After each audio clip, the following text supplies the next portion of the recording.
नमस्ते प्यारे विद्यार्थियों, कैसे हैं आप सभी।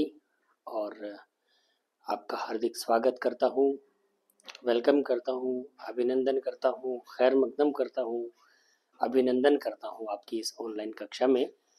और भूप सिंह ज्ञान गंगा यूट्यूब चैनल पर आज ऑनलाइन क्लास आप देख रहे हैं। और इस के लगभग 23-24 क्लासें हम पढ़ चुके हैं पाठ्यक्रम को मिला करके। आज की क्लास लेकर के मैं हाजिर हूँ। व्याकरण का पोर्शन हमारा चल रहा है और उम्मीद है आप लोग अच्छे से पढ़ रहे होंगे। 3 क्लासें जो हमने व्याकरण की पढ़ी हैं वो आप लोगों को ठीक से समझ में आई होंगी, अच्छे से आप लोग उसको समझ पाए होंगे। और कहीं कोई दिक्कत अगर है तो आप हमें बता सकते हैं। आज थोड़ा सा तबीयत वीक है, इस वजह से वो जोश नहीं है, लेकिन आप लोगों की क्लास से डिस्टर्ब नहीं हो इस वजह से मैं आज लेकर आया हूँ छोटी सी क्लास। मैंने कहा आज का टॉपिक तो मैं कम से कम आपको करवा ही दूँ। और विसर्ग संधि जो अपनी चल रही है उनकी 2 संधियाँ आपकी बची, एक तो ऋत्व विसर्ग संधि और एक विसर्ग से लोपः। ये दोनों संधियाँ कंप्लीट कराऊंगा आज की क्लास में। उसके बाद फिर हम अगले टॉपिक पे कल से बढ़ेंगे, ठीक है। तो हम ऊपर आपने देखा, बोर्ड पे देख ही लिया होगा, ऋत्व विसर्ग संधि हमने लिखा हुआ है। देखिए ऋत्व विसर्ग संधि में क्या होता है, इसका नियम लिख लीजिए एक बार आप।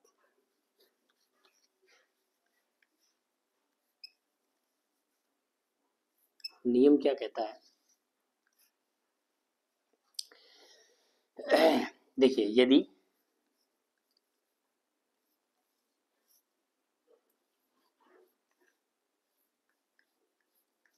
विसर्ग से पहले, यदि विसर्ग से पहले, ठीक है, ए या आ, ठीक है, विसर्ग से पहले ए या आ को छोड़कर,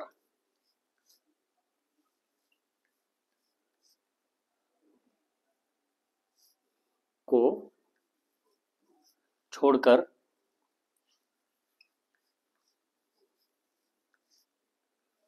कोई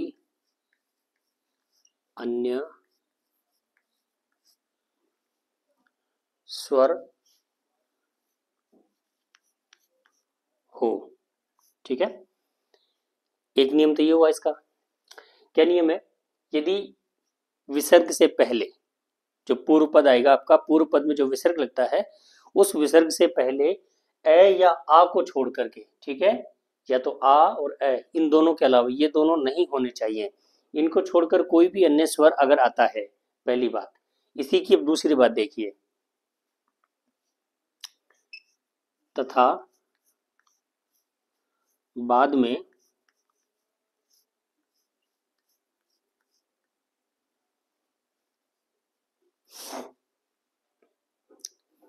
तथा बाद में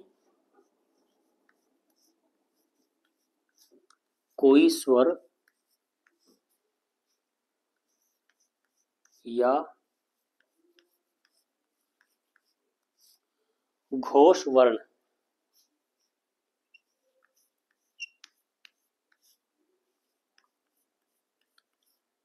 आए तो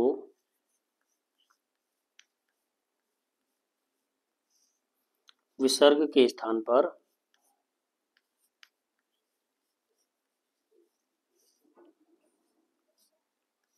रे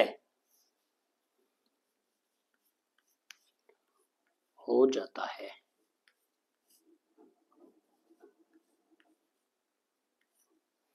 एक बार ये उतार लीजिए, फिर उसके बाद में मैं आपको उसको समझाता हूँ।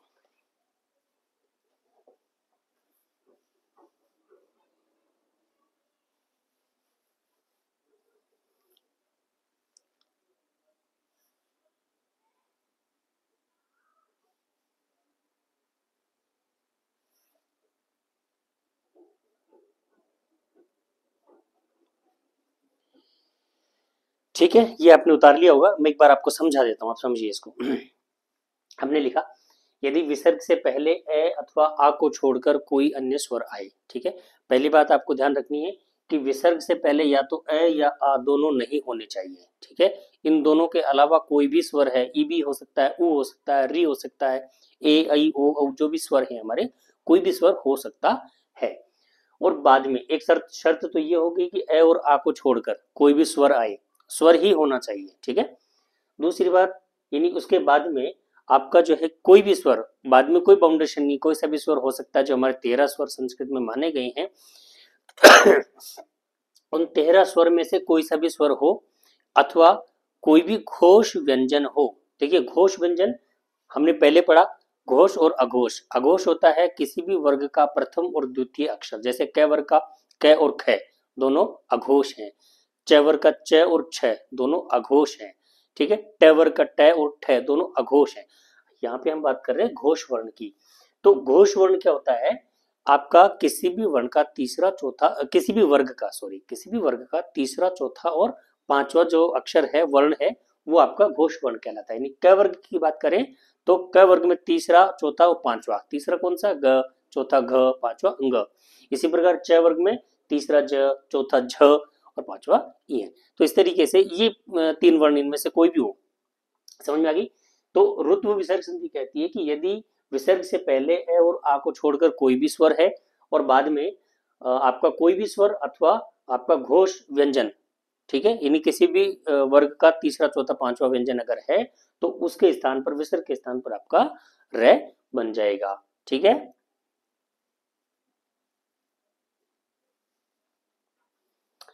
उदाहरण लिखूं अब आपको मैं इसके।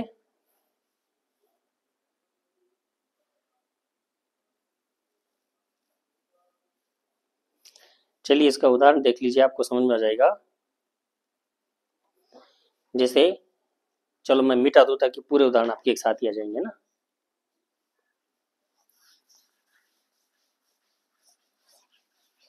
रुत्व विसर्ग संधि बहुत सरल है, कुछ भी नहीं है। रुत्व संधि और उसके बाद जो हम विसर्ग से लोप वाली संधि पढ़ेंगे ना, दोनों बहुत इजी है, कोई खास उसमें नहीं है। उदाहरण देखिए आप,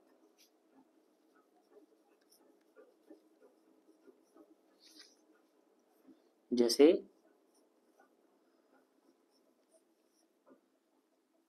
मुनि प्लस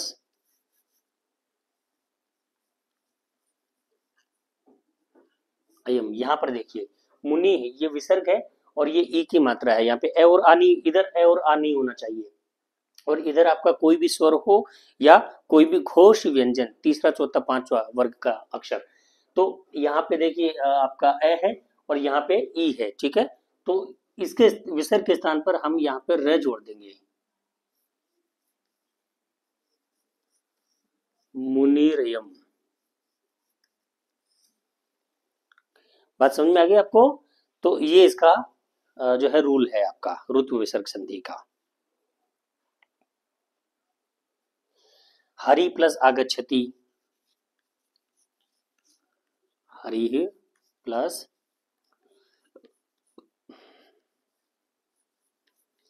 आगच्छति। अब यहाँ पे ई है, यहाँ पे आ है, तो र जुड़ जाएगा, हरि रागच्छति,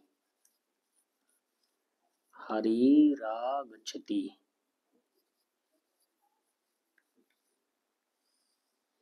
ठीक है, हरि रागच्छति।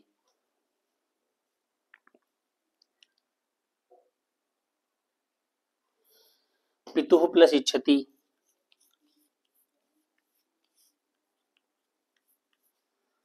पितुः इच्छति। यहाँ पे देखिए उ है और यहाँ पे ई है। ठीक है, बराबर पितुर इच्छति।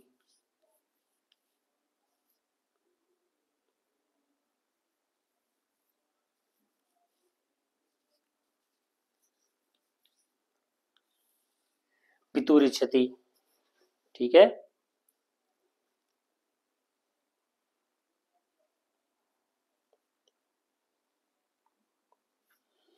गुरु प्लस जयति,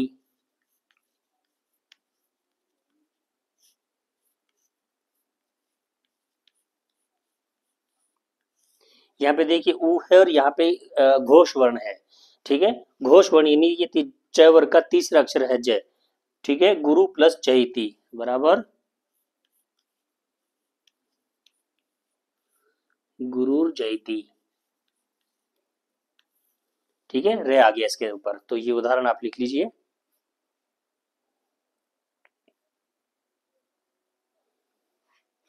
ठीक है, तो इतनी सी है ये संधि, इसमें कोई खास बात नहीं है। अब हम अगली संधि की तरफ पढ़ते हैं। इन उदाहरणों को आप अच्छे से समझ लेना बस, और कुछ नहीं करना आपको।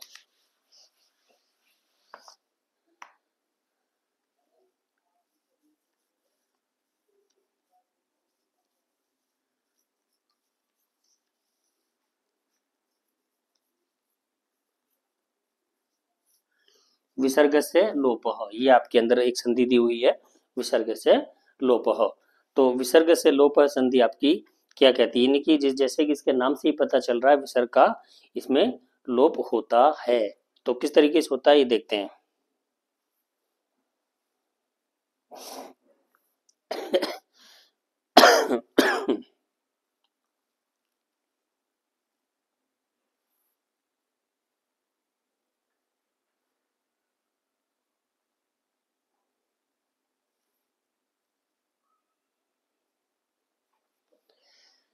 इसका नियम देख लीजिए एक बार आप।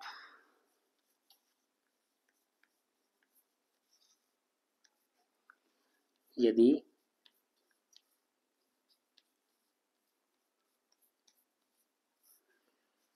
विसर्ग से पहले अ हो तथा बाद में अ को छोड़कर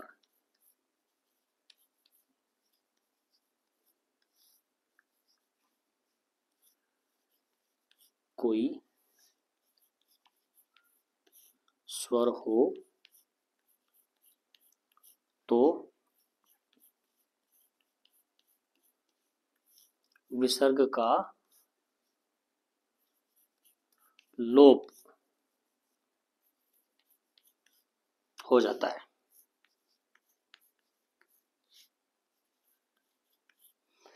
लोप होना मतलब कहलाता है गायब होना, यानी विसर्ग वहां से गायब हो जाएगा। यदि विसर्ग से पहले आपका अ है, विसर्ग के बाद में अ के अलावा कोई भी स्वर है, तो आपका विसर्ग का लोप हो जाएगा। ठीक है, यानी विसर्ग वहां से हट जाएगा। ठीक है, उदाहरण के साथ आप इसको समझिए एक बार।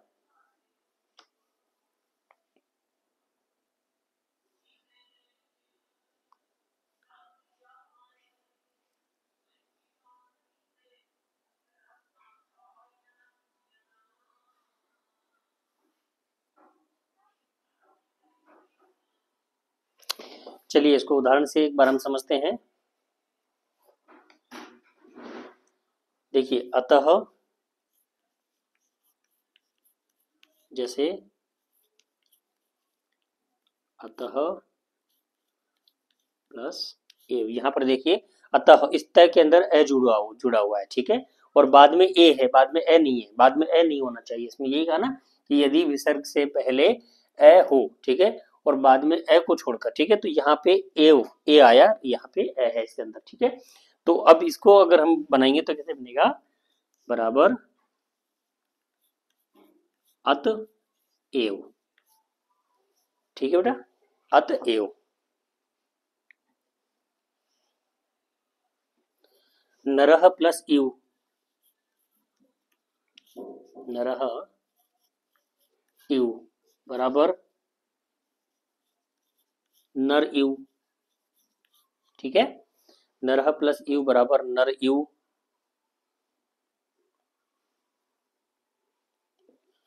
सूर्य प्लस उदैती,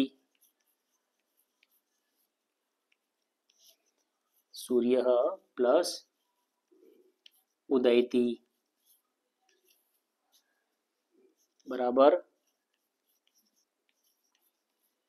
सूर्य उदैती। ठीक है, इसमें कुछ भी नहीं करना आपको, सिर्फ इस विसर्ग को हटाकर वैसे के वैसे शब्द लिख देना है बस। ये ध्यान रखना, कुछ नहीं करना है। ये जो विसर्ग दिया है, इस विसर्ग को हटा दीजिए और लिख दीजिए वैसे, जैसे दिया है वैसे वैसे लिख दीजिए, कोई परिवर्तन नहीं है। बात समझ में आ गई।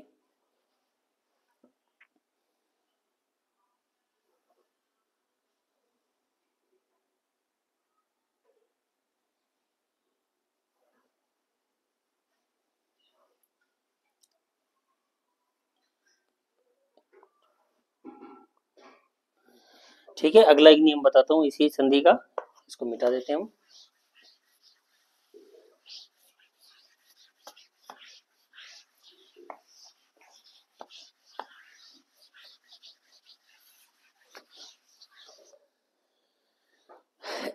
देखिए इसका एक नियम और भी है आपका।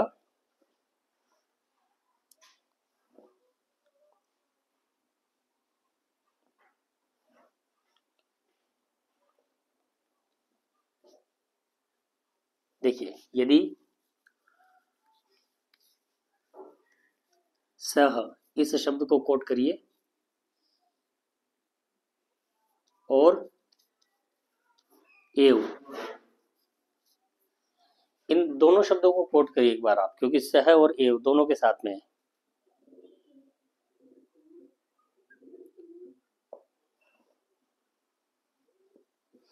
सह और, नहीं, एशः, सॉरी मैं गलत लिख दिया मैंने, एशः, ठीक है, के साथ ए को छोड़कर कोई भी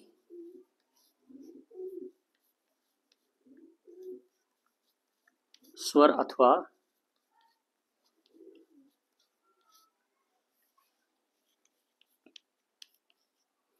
व्यंजन हो तो विसर्ग का लोप हो जाता है।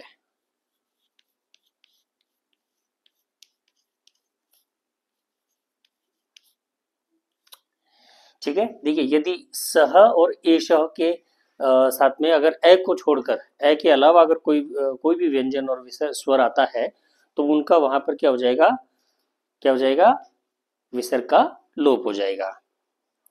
जैसे उदाहरण देख लेते हैं, सह पठति,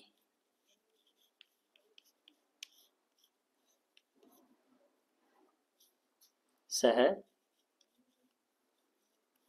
पठति, कुछ नहीं करना, सिर्फ विसर्ग को हटा देना बस, ऐसे कैसे लिख देना है, स पठति।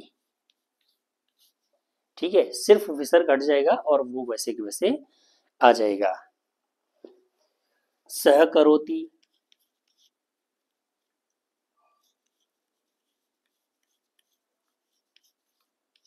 ठीक है, विसर्ग हटा देना बस, स करोति। समझ में आ रही बेटा बात?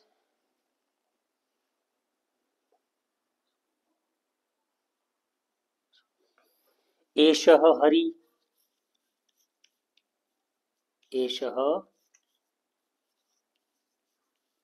हरि बराबर एष हरि, सिर्फ विसर्ग हटा दीजिए, ऐसे कैसे लिख दीजिए, कुछ नहीं करना है बस।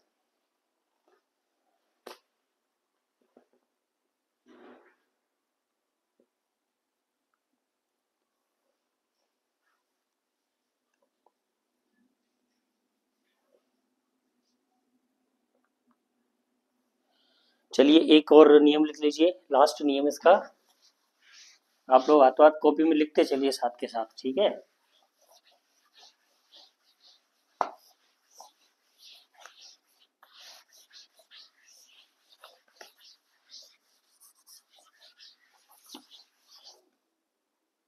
क्लास चल रही है, वीडियो में एक बार चेक कर लेता हूँ। हाँ, क्योंकि वो कहते हैं ना कि दूध का जला छाछ को भी फूक फूक के पीता है, तो मैं, मेरे को 2-3 बार मेहनत करनी पड़ गई, इस वजह से देखना पड़ता है।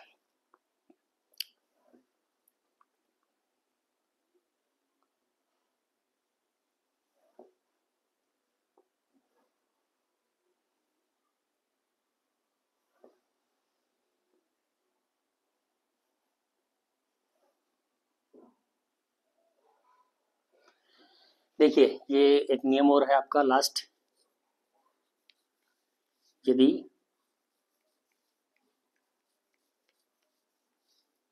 विसर्ग के पहले, यदि विसर्ग के पहले आ हो, ठीक है, एवं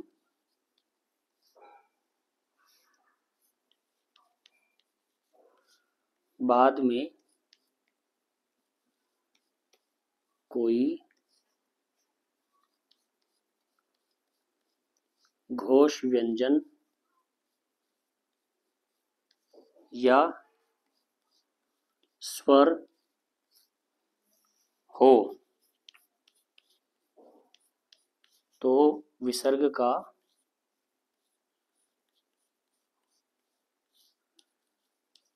लोप हो जाता है।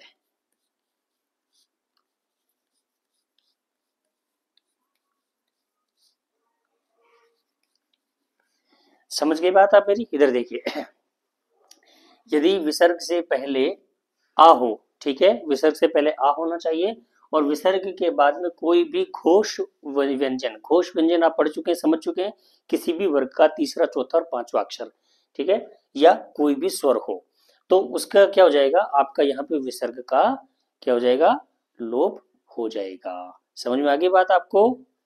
देखिए उदाहरण देखिए आप यहाँ पे, जैसे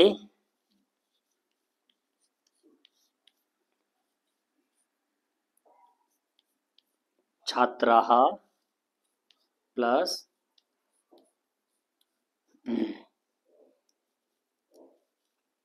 आगच्छति बराबर छात्रा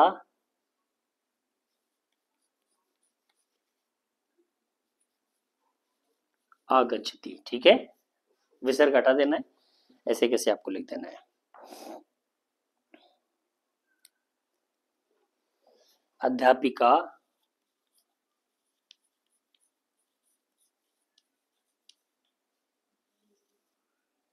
अध्यापिकाः वदति बराबर अध्यापिका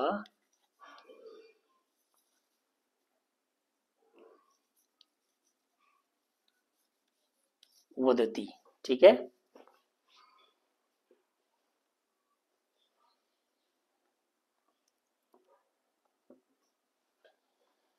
अश्वः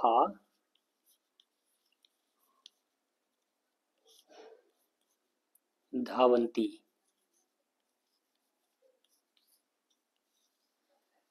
बराबर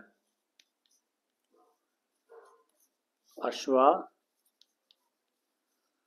धावन्ति, ठीक है बेटा। तो इस तरीके से आपके ये बनेंगे। एक और उदाहरण लिखवा देता हूं, देवाः रक्षति बराबर देवा रक्षति। सिर्फ आपको विसर्ग हटा देना है, ठीक है, इसके अलावा कुछ भी आपको करने की आवश्यकता नहीं है, ठीक है प्यारे विद्यार्थियों। तो ये ये आपके कंप्लीट हो गए हैं संधि प्रकरण हमारा, और आज हम संधि पढ़ चुके हैं, आपकी व्यंजन संधि में 5 संधियां पढ़ चुके हैं, और आपकी विसर्ग संधि के अंदर भी जो है आपकी 4 जो संधियां हैं उनको हम कंप्लीट कर चुके हैं, 4-5 जो भी है। तो कल से अब हम नए टॉपिक की तरफ बढ़ेंगे, कल से नए टॉपिक शुरू करेंगे, और शायद हम समास को शुरू करेंगे और देख लेंगे जो भी होगा, समास है या कारक है, जो भी आपका होगा हम कल की क्लास में नया टॉपिक लेकर के नया सिरे से शुरू करेंगे। लेकिन आप अभ्यास जरूर करते रहिए, इनका अभ्यास करिए निरंतर निरंतर, और व्याकरण जैसे कि मैंने कहा आपको अभ्यास से ही आएगी, जितना आप अभ्यास करेंगे उतना ही बेहतर तरीके से आप व्याकरण में परफेक्ट हो पाएंगे। अगर आप अभ्यास नहीं करेंगे तो परीक्षा के अंदर आप जो है सोच विचार में रह जाएंगे कि ये इसका क्या होना उसका क्या होना, क्योंकि व्याकरण अभ्यास मांगती है। तो आप लोग निरंतर अभ्यास करिए, हमारी शुभकामनाएं आपके साथ है। तो आज मैं बहुत ज़्यादा नहीं बोल पाऊँगा क्योंकि थोड़ा सा तबीयत साथ नहीं दे रही है, तो आप लोगों का लॉस नहीं हो इस वजह से क्लास मैंने जो है शूट किया है। तो मिलते हैं पुनः मिलामः, नमो नमः।